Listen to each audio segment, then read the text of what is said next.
So, here we go. General instructions for the commander. In carrying out very critical operations, the general ought not set himself apart as though such labor was beneath him. But he should begin the work and toil along with his troops as much as possible. Such behavior will lead the soldier to be more submissive to his officers, even if only out of shame, and he will accomplish more. So even though, earlier saying, hey, general, don't get in the weeds, but if there's work to do the work. Yeah. Show them you're doing the work. Yeah. Next, when certain offenses are common among the soldiers, moderation is called for. Do not judge and punish all indiscriminately. Widespread resentment might draw them all together, and discipline would become even worse. It is wiser to punish just a few of the ringleaders. So you can talk about the harshness of the Roman legion, but here he's saying, look, dial that back a little bit. Dial that back a little bit. If the offenses are common among the soldiers. So this is also a little bit of Leif Babin. It's not what you preach, it's what you tolerate. Mm-hmm. If you're tolerating it, then you can't just all of a sudden drop the hammer. Yeah. Because you're going to look inconsistent. Mm-hmm. If you're not going to tolerate it, don't tolerate it. But if you do and it's a common offense, don't all of a sudden fly off the handle. Right. Inconsistent. Next, the general's way of life should be plain and simple like that of his soldiers. He should display a fatherly affection toward them. He should give orders in a mild manner. And he should always make sure to give advice and to discuss essential matters with them in person. So we heard this from Patton. We hear this from everybody. But Patton said that exact same thing, right? You need to live like your soldiers. We hear that all the time. Dick Winter said it. Everybody says this. Mm-hmm. Don't go up in the ivory tower. Right. Don't do it, boss man. So like the boss who gets the huge corner. Everyone has cubicles, but right. He has the huge gold-plated stuff. Yeah. With the massage chair in the office. Yeah. Don't disturb me. Yeah. For I'm the 12 boss. minutes. I'm running the 12-minute massage chair session. Yep. His concerns ought to be with their safety, their food, and their regular pay. Without these, it is impossible to maintain discipline in an army. By being just in punishing offenders, he should instill fear. At the very first sign of a disciplinary problem, he should take action to end it and not delay dealing with it until it grows or becomes more serious. The general is successful when his men regard him as unshakable and just. He should also see that civilians are left unharmed. Boom. So when you got the problem, when you see the problem, get the problem solved. Don't wait. It's not going to go away. It's not going to get better on its own. Next, he should be temperate in his way of life and vigilant. Pretty straightforward. It's a maxim. Next, it is essential to be cautious and take your time in making plans, and once you have come to a decision, to carry it out right away without any hesitation. Timidity, after all, is not caution, but the invention of wickedness. When you're going to go. Yeah. Go. Once you make your decision, go. Is that a default aggressive That is a default aggressive thing, yes. Mm-hmm. A healthy mind is not unduly elated by success or overly depressed when things are not going well. A lot of these speak for themselves. That's one of them. Yeah. You got to be middle of the road. Maintain. Don't get emotional. Not elated, oh, we won. Yeah. Not depressed, oh, we lost. No. Maintain. Next, it is safer and more advantageous to overcome the enemy by planning in generalship than by sheer force. In the one case, results are achieved without loss to oneself, while in the other, some price has to be paid. Next, it is very important to spread rumors among the enemy that you are planning to do one thing and then go do something else. Your plans about major operations should not be known to many, but just a few, and those very close to you. Next, alarming rumors or traps of treachery, whether on the part of the enemy or on our own, ought not be neglected or action deferred, but steps should be taken to deal with them and put a stop to them before they become realities. You start hearing rumors, smash them. That's one thing I see in companies. This is a problem that businesses have. I mean, it happens in the military too, but businesses have this problem where they let rumors grow. They let messaging get formed by the uninformed. And that's not what you want to do. If you're in charge of a business and something bad is going to happen, explain it to everyone. Don't let the people explain it themselves, because the idea that they're going to come up with is going to be the worst case scenario possible that they can imagine. Mm-hmm. So proactive communications so people know what is happening. Yeah. Don't let them define their own messaging and their own rumors. Stop them by giving them the information.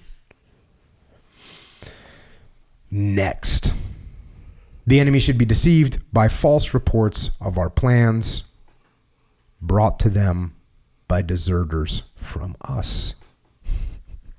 So you got people that you think might leave you? Cool. Give them some bad intel.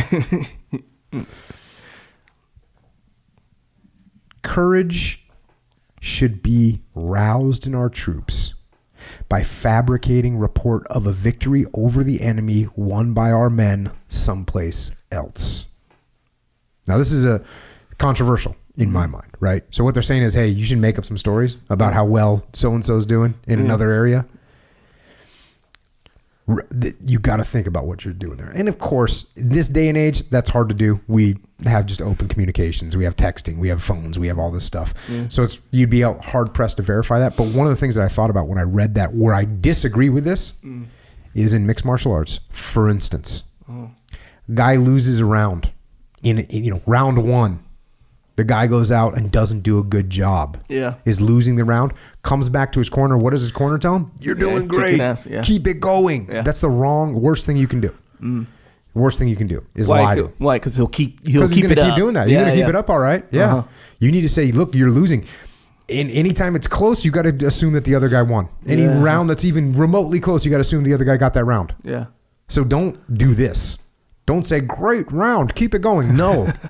There's not a single MMA fighter that I've ever worked with that when you tell them great round, you're winning, steps it up. I've never heard it. Yeah. Never seen it, never heard it. And if you watch the UFC, because they got those corner cams now. Oh, yeah. Huh? And I have the internet thing where I can pick who I'm going to listen to, and I can rewatch and you can hear what the corners are saying to them. Oh, dang. Okay. You check it out. Go and look at a fighter whose corner tells them they're doing a great job and find me an example of where a guy hears he's doing a great job and then he steps it up even harder. It doesn't happen. Everybody goes into cruise mode. Right. Yeah. And if they're losing, guess what? That cruise mode, that gets them destroyed. Yep. So be careful with that one. Maurice got to disagree with you on that one. Back to the book. News about reverses suffered by us should be kept secret, and reports stating just the opposite should be circulated about. Okay, so now we're talking about controlling the messaging, but we're talking about lying. And in this day and age, it doesn't work. It's not going to work for you. Yeah. You can't say, don't worry about it. It was like, remember Baghdad Bob when we went into Baghdad? And there's American tanks, M1 Abrams rolling in, crushing. And he's like, we've got the Americans on the run. Yeah, we're running down your front door. So this isn't going to work, right? What you need to do is, if reverses happen, you need to come out, you need to own them, you need to explain what happened, and you need to get ahead of them. And don't let the rumor mill turn it into something worse than it is. You might be able to mitigate it. Don't lie about it. Not going to get you anywhere.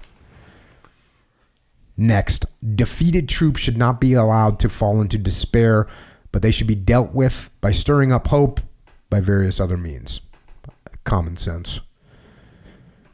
Next, during combat, one has to overlook offenses committed by the soldiers, but afterward get rid of men guilty of sedition, which is like someone that's going to rebel against you. Again, this is a questionable, right? During combat, if you start overlooking offenses, guess what you're going to end up with? My My Lai massacre. That's what you're going to end up with. No, stop them. Disagree, Maurice. Sorry. When you have a situation like that happening, you need to stop it. Yeah. Need to put an end to it. Now, that being said, are you going to hound on every little thing that happens? No, right? Maybe you're going to give a little bit of slack with something that's pretty meaningless, right? Maybe give a little bit of slack. At the same time, you can't just, you got to give your guys some room. That's what I'm saying. You got to give your guys some room. You got to hold the line. Absolutely. You got to hold the line, but you can't freak out because you got bigger, you should definitely have bigger things to worry about than this little item, right? Let's just, hey, get that tightened up. Yeah. Let's move on. Let's not focus on it. I'm not going to fire you because you made a mistake. Next, our own dead should be buried secretly at night, but the enemies should be left out there as a means of making them lose courage. Good psychological warfare. Next, when a delegation comes from the enemy, inquire about the leaders of the group, and on their arrival, treat them very friendly so their own people will come to suspect them. There's a lot of little crafty little psychological warfare that they do. And that's one of them. Act like you know this enemy. Make the enemy look at him like, why is Jocko being so nice to Echo right here? Yeah. They're acting like they're old friends. Yeah, they're going to get suspicious of you. Yeah. That's what I'm trying to do. Yeah.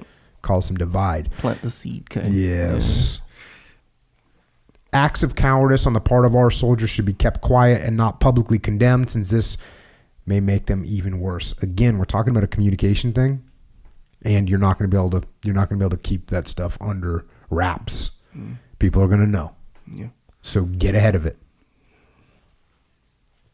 Next, a way of arousing discord and suspicion among the enemy is to refrain from burning or plundering the estates of certain prominent men on their side and of them alone. So like I said, go into the village, burn everyone's house except Echo's. And you're like the prominent guy, and they go, Echo, what's up? How come you didn't burn your house? No, I'm not friends with them. Oh, really? Oh, dang, yeah. Yeah, really? We're gonna come back and we're gonna kill you. Yeah, like the cops, right? They do that where they'll apprehend some guy in the cartel, I don't know, whatever, the drug gang. Yep. And then they'll be like, okay, bye. Like, wait, you got arrested and nothing happened to you? They'll be like, oh, no, it's all good. They'll be like, okay. You know. Exactly.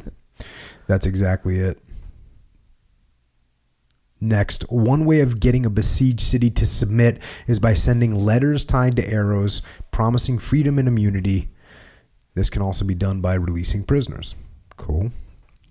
Next, great caution must be observed in pursuing the enemy over ground suited for ambushes. A good general will turn back at the right time so he can come back later to attack more effectively. That's why I'm not stopping my patrol to go back and attack an ambush that we just got through. It's their ground. They have it. They're waiting for us. Kind of impromptu, spontaneous. They have the advantage. Yeah. They have it. They've been waiting there. Every art of war, every maximum war will tell you, you want to have the upper hand. You want to pick the battlefield. They picked it. Yeah. Don't get into a scrap with them right there. Next, do not be deceived by humane acts of the enemy or by their pretending to retreat. Next, cowardly officers are recognized by their hesitation and pallor. During combat, they should be assigned to auxiliary forces. Notice that he is using them, right? Just because someone's a coward, he's still got work for him. Like, you go and run the logistics, that's okay, because I need bodies, I need people. Mm-hmm. When a populous city is taken, it is important to leave the gates open so that the inhabitants may escape and not be driven to utter desperation. The same holds when an enemy's fortified camp is taken. So we want to give people an out so that they don't fight to the death. And this is very common with the ego.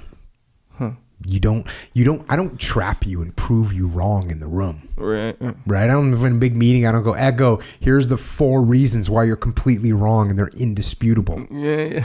No. Yeah. I give you a little out. Yeah. I say, Echo, I found these things and I think this might be a better way to do it. And by the way, this also happens and this other thing. So maybe we could adjust your plan a little bit and do it here. Now, if you have any sense whatsoever, you see all 4 of those reasons. And you go, yeah, let's go ahead and do that, Jocko. Yeah, that's a good call. Yeah. And I say, no problem, boss. And we're good. Yep. But if I come in there and start making you look like a jackass, Yeah. you're totally wrong. Your system doesn't work. Yeah. You're going to dig in on that. Yep. Now we got issues. Now you're fighting to the death. Yeah. I'm going backwards.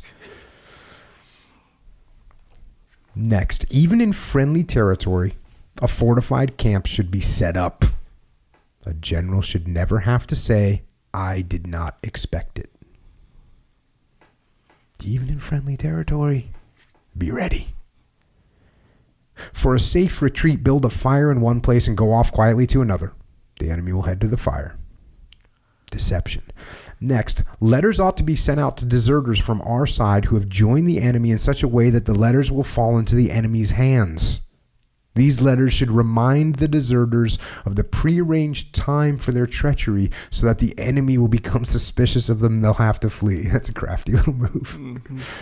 Crafty little move. Oh, Echo, you deserted us, and hey, we'll meet you at this night so you can give us the information you told us you were going to give us. They hang you. Traitor.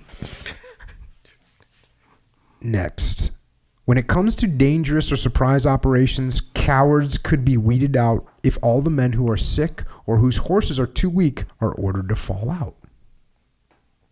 The cowards will then claim to be six, and so they can be separated from the others.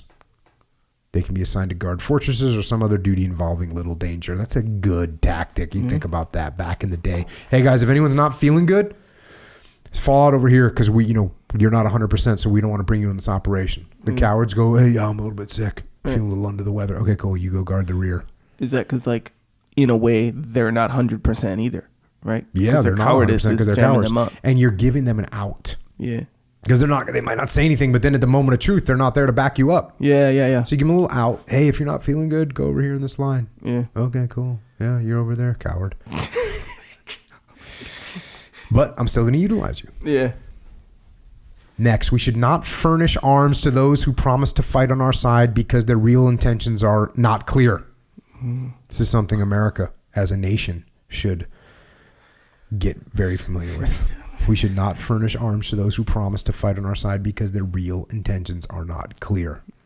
We give away arms in a ridiculous manner. Ridiculous manner. And we shouldn't, because the real intentions are not clear.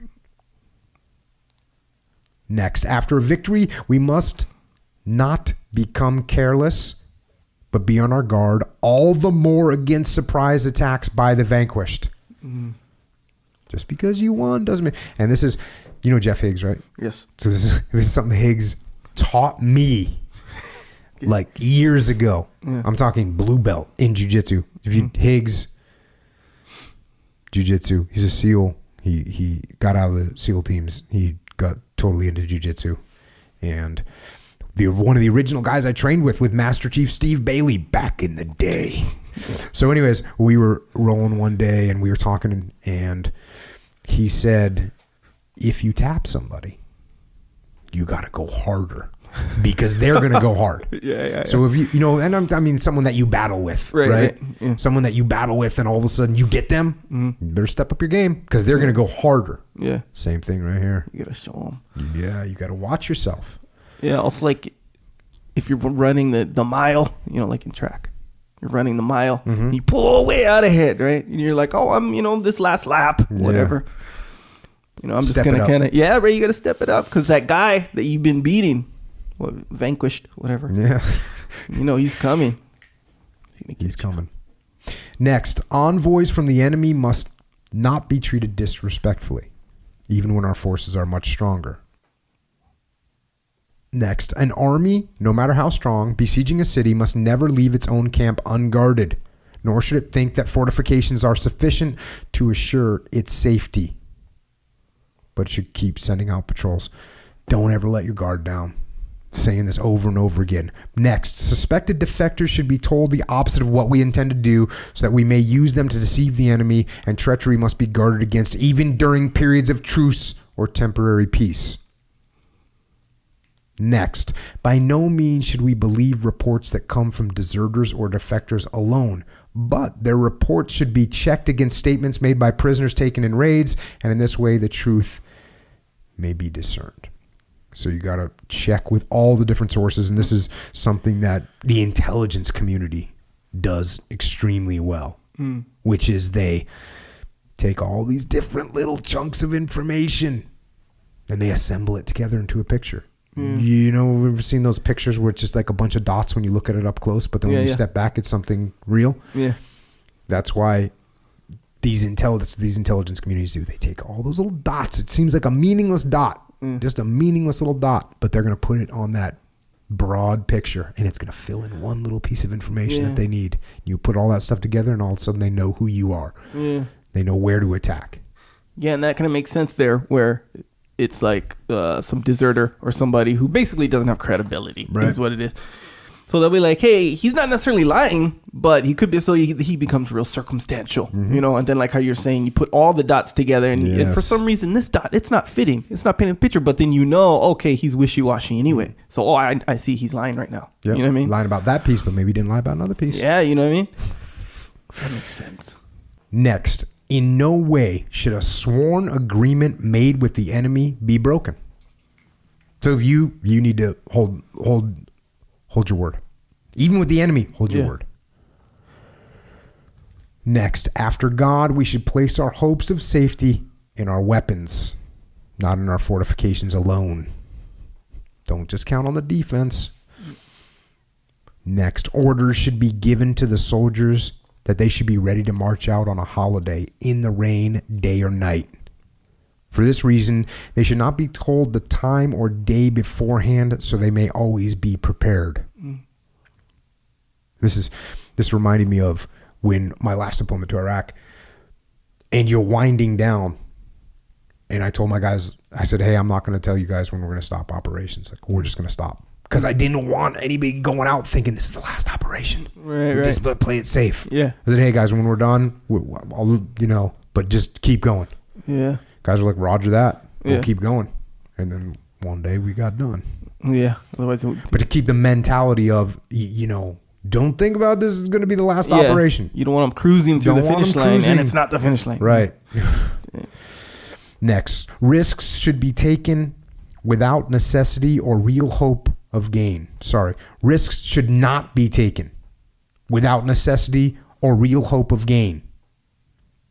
To do so is the same as fishing with gold as bait. Next, inhabitants of the area who seek refuge should not be received indiscriminately. Often enough, they've been sent by the enemy deceitfully to plot against their hosts. This is something we ran into a lot in Ramadi, where people are acting normal and they knew our rules of engagement. And so they knew, like, if they didn't have a gun, we weren't going to shoot them. Yeah. And so they would do things, they'd probe and they'd see how close they could get and see where we were. So just because these people are coming with their hands up doesn't mean they're innocent. Right. They might not be guilty. Right. They might not be innocent either. Yeah. Next, we should also be on our guard against deserters who approach a besieged city. Often enough, they are sent by the enemy to set fires so that while the defenders are busy putting them out, the enemy may attack them. Just be cautious. Troops defeated in open battle should not be pampered or, even if it seems like a good idea, take refuge in a fortified camp or some other strong place. But while their fear is still fresh, they should attack again. By not indulging them, they may, with greater assurance, renew the fighting. So don't take care of them. You can't just say, oh, we beat you, so come on in the camp and relax. No, not happening. Next, if the general thinks he's ready to meet the enemy in battle, he should get set to carry on the fighting in the enemy's country instead of his own. Men waging war in a foreign land become more aggressive. They will also feel that the war in which they are engaged is not only being fought on behalf of their country, but also their own personal safety. This is not necessarily the case if the war is fought in their own land, in which the existence of fortresses eliminates the risks to men, since in case of flight they may easily take refuge in them. This is a little bit different than what we might deal with today, because today we deploy to some country and fight. That's not your homeland. Yeah. So you're saying, you know what?